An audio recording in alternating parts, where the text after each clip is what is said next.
बोली गोविंद भगवान की। तो मैंने बताया कि एक जज बाबा थे। तो जज बाबा वृंदावन में रहते थे।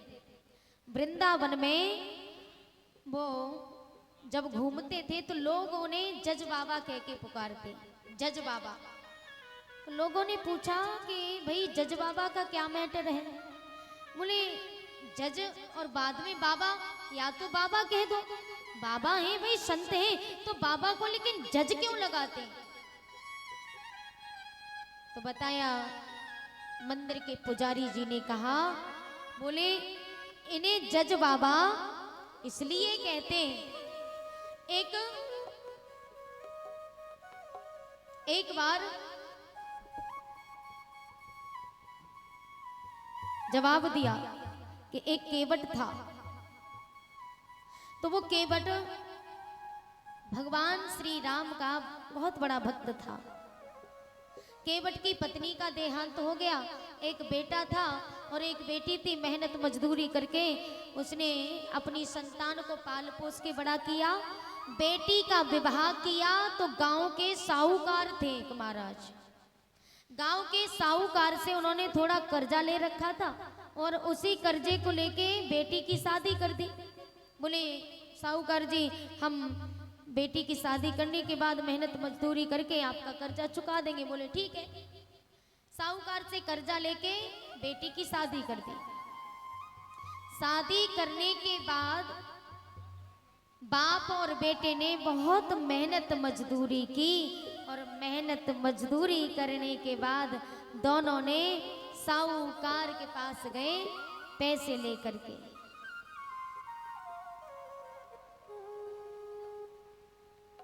साहूकार के पास पैसे लेकर के पहुंचे। बोले सेठ जी, ये आपके पैसे। पैसे देकर के जाने लगे। बोले पूरा हिसाब चुकता हो गया।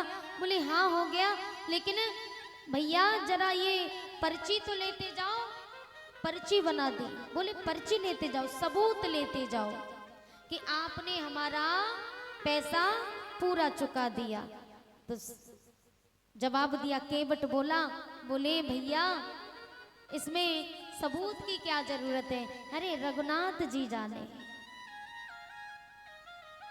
बोले रघुनाथ जी गवाह हैं, रघुनाथ जी जानते हैं, इसमें क्या आवश्यकता है। आप ईमानदार हो, हम भी ईमानदार हैं, तो इसमें सबूत का क्या है। मैंने आपका पैसा चुका दिया, पर्ची की हमें आवश्यकता नहीं। सेठ जी ने पर्ची लेके फाइल में रख दी। फाइल रख दी तो जिस समय केवट घर आया, अब साहूकार की नीयत बदल गई, नीयत खराब हो गई। साहूकार ने कहा, बोले वो तो ठहरा गरीब आदमी, गांव का केवट, वो कर भी क्या लेगा। बोले पैसा तो पूरा दे ही दिया, इससे दोबारा पैसा वसूला जा सकता है दोबारा। तो साहूकार ने क्या किया, साहूकार ने जाकर के रिपोर्ट कर दी। बोले इसने हमारा पैसा ले लिया है और पैसा दिया नहीं है और बोलता है कि हमने पैसा चुका दिया। बात जाते जाते कोर्ट में पहुंची। कोर्ट में ये फैसला पहुंचा। तो जब कोर्ट में फैसला जाता है तो वहां जाकर के केवट के लिए बुलावा भेजा। केवट के लिए जब बुलावा भेजते हैं, केवट को जाके बताया, बोले आपको अदालत में पेश होना है फलानी तारीख को। केवट ने कहा क्यों भाई। केवट को सारी बात बताई। बोले ठीक है कोई बात नहीं, लेकिन मैंने तो पैसा पूरा दे दिया। बोले ये सारी बात अदालत में होगी। केवट जाकर के साहूकार के पास पहुंचे। बोले भैया हमने तो आपका सारा पैसा चुका दिया, फिर ये क्या मामला है, क्या मैटर है। बोले ये सारी बात अदालत में करना, यहाँ नहीं। ठीक है भैया। अदालत लगी, जज साहब बैठ गए। जज साहब अपनी कुर्सी पर बैठे तो बोले,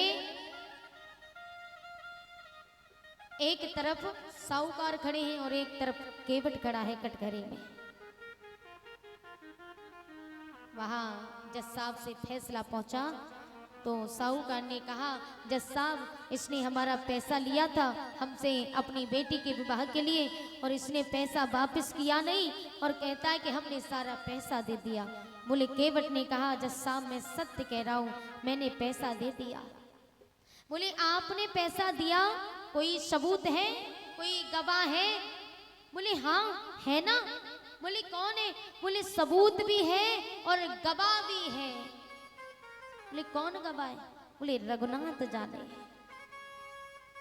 रघुनाथ जी है ना, क्योंकि जब मैंने सेठ जी से पैसा लिया तब मेरे रघुनाथ जी थे और जब पैसा दिया तब भी रघुनाथ जी थे। बोले भैया 7 दिन बाद अदालत फिर लगेगी और रघुनाथ कौन है, रघुनाथ को लेके आना। बोले ठीक है। केवट चला गया। केवट गया तो रघुनाथ जी के लिए बुलावा भेजा। तो जिस समय गए पत्र लेकर के तो बोले भैया इस गांव में कोई रघुनाथ जी हैं? तो एक गांव के लोग बोले कि रघुनाथ जी तो कोई नहीं, लेकिन हमारे गांव में रघुनाथ जी का मंदिर जरूर है। बोले मंदिर? हाँ। बोले शायद वहां रहते होंगे रघुनाथ। मंदिर में जाकर के पहुंचे तो रघुनाथ जी के मंदिर के पुजारी जी बैठे। बोले भैया ये आपके लिए ये बुलावा आया है। बोले रघुनाथ जी कौन है? रघुनाथ? बोले रघुनाथ जी तो कोई नहीं। बोले अदालत से ये आया है, रघुनाथ जी को कल वहां हाजिर होना है। पुजारी जी समझ गए कि इस गांव में रघुनाथ कहने वाला सिर्फ केवट है और कोई नहीं। शायद मामला विचित्र है तो केवट पर भारी विपत्ति आई है। तो पुजारी जी जाकर के रघुनाथ के चरणों में वो रखते हैं, पर्चा रख करके कहा, प्रभु आप जानो आपका भक्त संकट में है और आपको गवाही देने जाना ही पड़ेगा। वो भगवान के चरणों में सौंपा तो दूसरे दिन अदालत लगी। जज साहब बैठ गए कटघरे में। एक तरफ साहूकार खड़ा है और एक तरफ केवट खड़ा है। अब वहां बोली लगाई जाने लगी। बोली लगाते ना, फलाने सिंह हाजिर हो। अब वहां बोली लगाई जा रही है कि रघुनाथ जी हाजिर हो, रघुनाथ जी हाजिर हो। तो वहां बहुत लोगों की भीड़ में से एक बूढ़ा व्यक्ति, हाथ पांव में जान नहीं, हाथ पांव लड़खड़ा रहे हैं और लाठी हाथ में पकड़े हुए बोले, हुजूर मैं रघुनाथ हूं। जाकर के बोले जो कुछ कहना है कटघरे में आकर के खड़े होकर के कहो। रघुनाथ जी कटघरे में आके खड़े हो गए और खड़े होकर के बोले बताओ आप क्या जानते हो? अब साहूकार कहने लगे ये पता नहीं कौन व्यक्ति है। बोले जज साहब ने कहा कि जब आपने इनसे पैसा लिया तब आप वहां खड़े? रघुनाथ जी कहने लगे हाँ जज साहब, जब पैसा लिया तब भी मैं खड़ा था और जब केवट ने पैसा दिया तब भी मैं वहीं खड़ा था। तो उसी समय साहूकार कहने लगे नहीं नहीं जज साहब, ये आदमी पता नहीं कौन है, मैं नहीं जानता इसको कौन है। अरे ये तो व्यक्ति ना तो जब मैंने पैसा दिया तब था और ना इसने जब पैसा इतना कह पाया। जज साहब समझ गए। उसने कहा कि ना ये तब था जब मैंने पैसा दिया, ना तब था जब इसने पैसा इतना कह पाया। अब जज साहब है भाई, इतने बड़े बड़े फैसला करते, बात पकड़ ली। बोले आपके पास सबूत क्या है? पैसे इसने वापस किए, क्या सबूत है आपके पास? बोले मेरे पास सबूत है। क्या सबूत है? बोले इसके घर में 10वें नंबर की फाइल में वो पर्ची रखी हुई है, फलानी अलमारी में है। बात सुनी भाई, भेजा, चाबी ली, जा करके देखा तो 10 नंबर की फाइल निकाली, वास्तव में उसमें पर्ची रखी हुई थी। जज साहब हिल गए, कहने लगे ये आखिर व्यक्ति ऐसा, उन्हें फिर भी नहीं पता चला कि ये भगवान है। ये सोच रहे हैं कि ये कोई साधारण पुरुष नहीं, आखिर ऐसे इतना अनुमान कैसे कि इसने 10 नंबर की फाइल में पर्ची रखी है, फलानी जगह रखी है, सब कुछ बता दिया। अदालत बर्खास्त कर दी। बर्खास्त करने के बाद रघुनाथ जी चले गए। जज साहब ने कहा इस व्यक्ति से मैं जरूर मिलूंगा, ये आखिर है कौन। दौड़े दौड़े गए। अब उस जमाने में भैया गाड़ी तो नहीं चलती, कोई वाहन नहीं चलता जो इतनी जल्दी कहीं चला गया हो वो व्यक्ति। तो उस समय जाकर के केवट के पास जज साहब ने कहा अरे भैया ये रघुनाथ आपके कौन लगते हैं?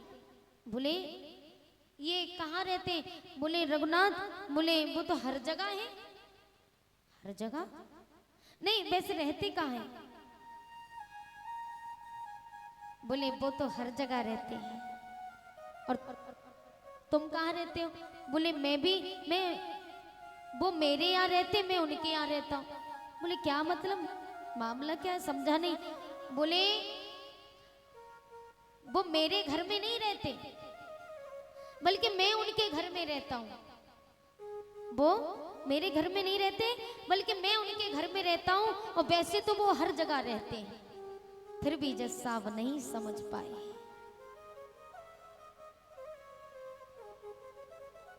जाकर के देखा,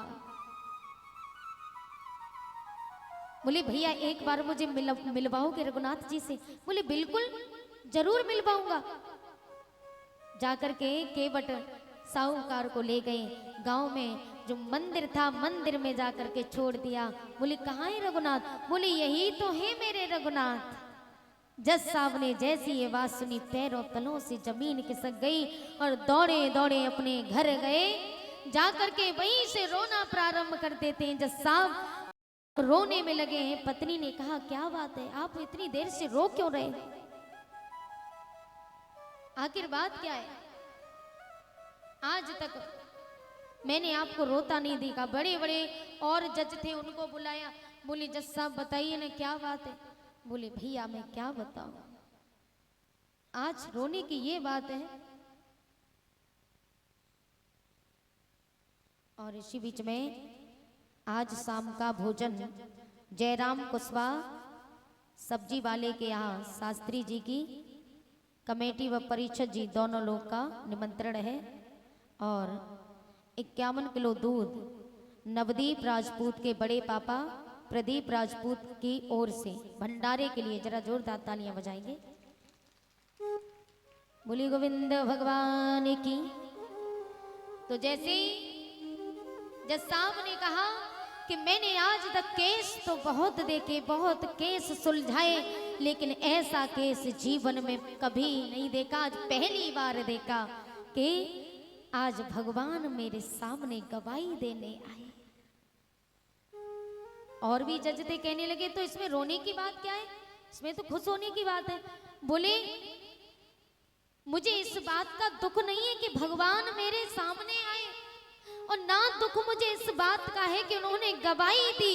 मुझे सबसे बड़ा दुख इस बात का है कि वो आए तो वो समय सही नहीं था। मैं गद्दी पर बैठा और मेरे प्रभु कटघरे में खड़े थे। दुख मुझे इसी बात का है कि प्रभु आप आए तो मेरे सामने, लेकिन ऐसे समय पर आए। शेष महेश गणेश सुरेश दिनेश के ध्यान में जो नहीं आते रहे।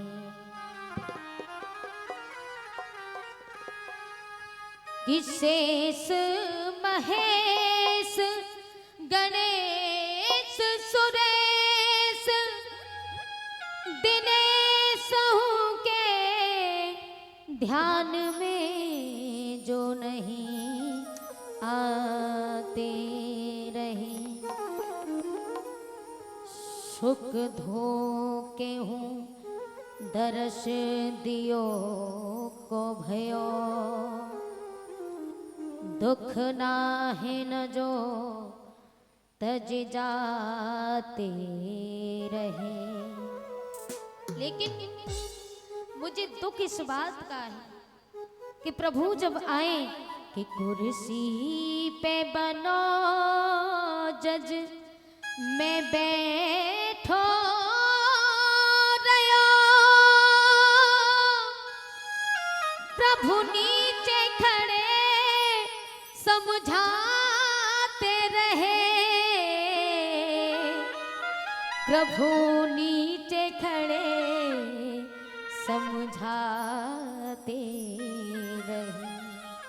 मुझे दुख इस बात का नहीं कि भगवान मेरे सामने आए, मुझे दुख इस बात का है कि मैं अभागा उस समय पहचान नहीं पाया।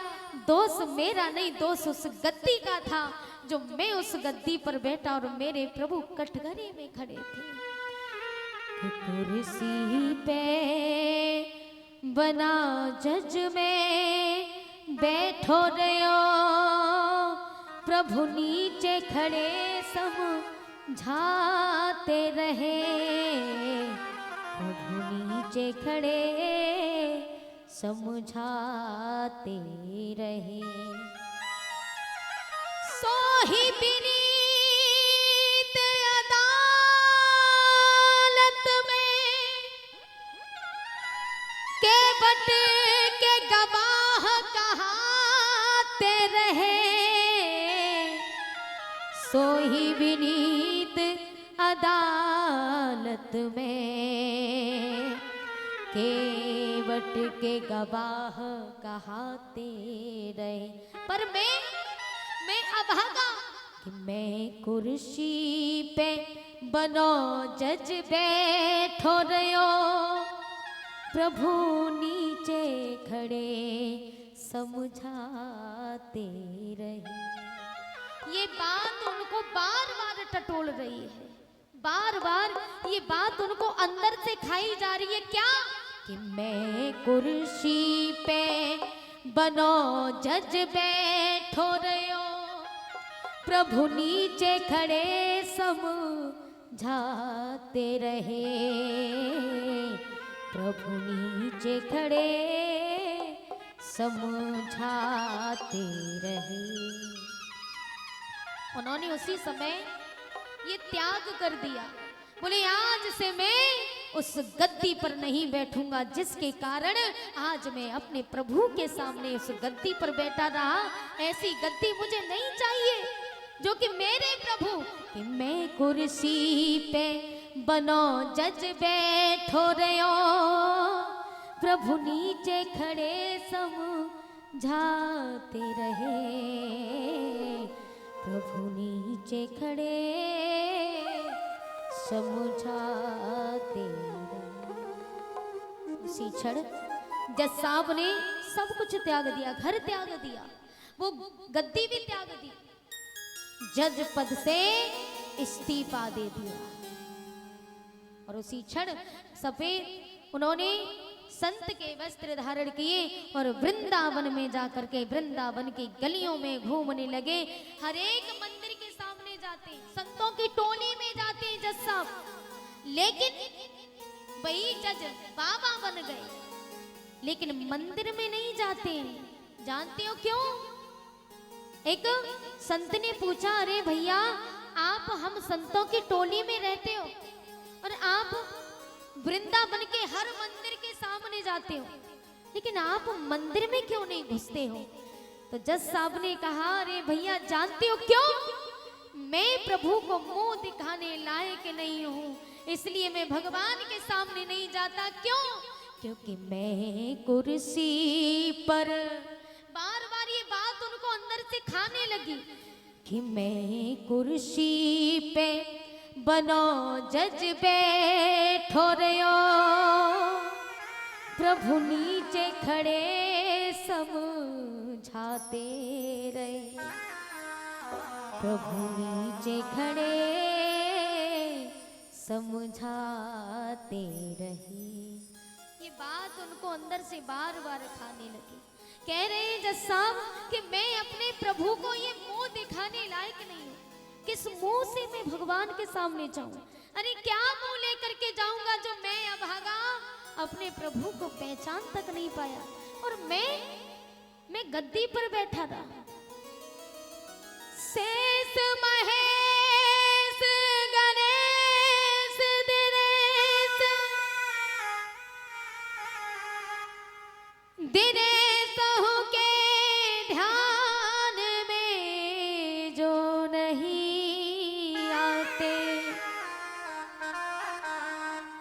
सुख धोके हूँ दर्श दिए को भयो,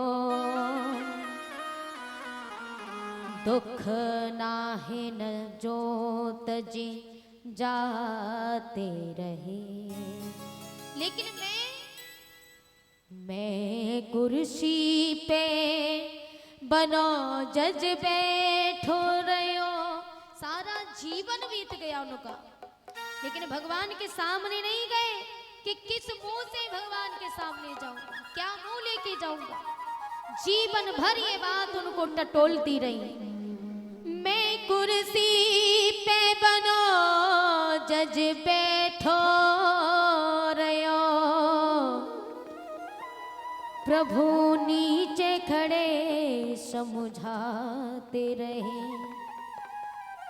सोही विनीत अदालत में केवट के गवाह कहाते रहे। मैं कुर्सी पर बैठो रहो,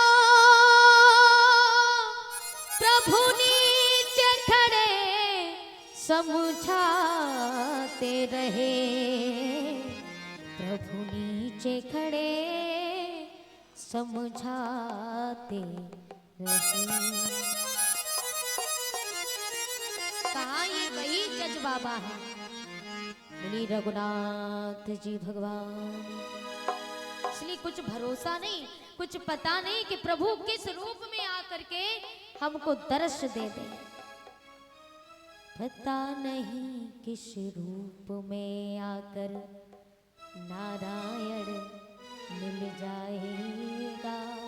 कुछ पता नहीं किस रूप में आकर के नारायण मिल जाएगा।